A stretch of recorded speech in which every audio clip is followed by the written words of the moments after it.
Assalamu alaikum wa rahmatullahi ta'ala wa barakatuh. Al'ummar musulmi na faɗin duniya musamman mutanen Kamaru, Togo, Algeria, Mali.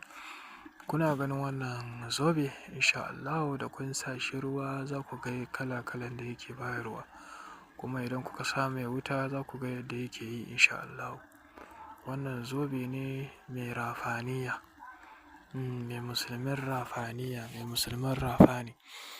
Wannan zobe mun kawo shi daga ƙasashen waje insha Allahu. Ƙasashen Larabawa su ne suke haɗa wannan zobe, sannan yana da matuƙar tasiri sosai wannan zobe, alhamdulillahi.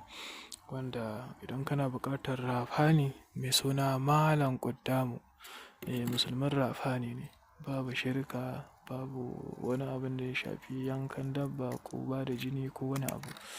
Zobe ne wanda yake tasiri ta ɓangaren kasuwa, ta ɓangaren tasrifi na saukar da dukiya, ta ɓangaren ka kira rafani ka tambaye shi abin da kake so ya kawo maka nan take ba ɓata lokaci, cikin 'yan sakwanni. Duk abin da kake buƙata a duniya, ko kana so ya ɗaukaka ka, ya cicciɓa ka, ko kai ɗan siyasa ne kana buƙatar ka samu mutane, jama'a, ko wajen kasuwanci jama'a su yi maka yawa, ai ta tururuwa wajen siyan kayanka, ko kasuwanci kake kana buƙatar ka samu ɗaukaka, ko kai safara kake yi, ma'ana kana ɗaukar kaya daga wannan ƙasa zuwa wannan, ko daga gari zuwa gari, kana buƙatar Allah ya dafa maka, kana so cicciɓa ka kai sama insha Allahu. To kai amfani da wannan zobe, kawai a hannu ake sa shi da izinin Allah. Akwai kala-kala na haske wanda idan ya baka insha Allah, in ma za ka yi abu zai baka wannan kalar haske. In akwai alkhairi za ka gani, idan wani abu ana tunkaro ka da wani sharri duk za ka gani.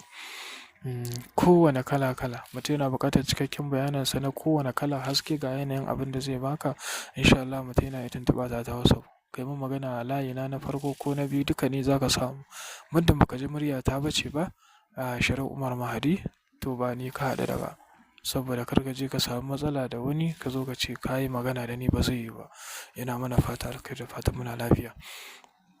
Wannan zobe yana matuƙar tasiri, kuma ni ma abin ya matuƙar faranta min rai sosai. Bari ne zan kawo muku shi insha Allah. Na san mutane na al'ummar su na faɗin duniya suna buƙatar sa.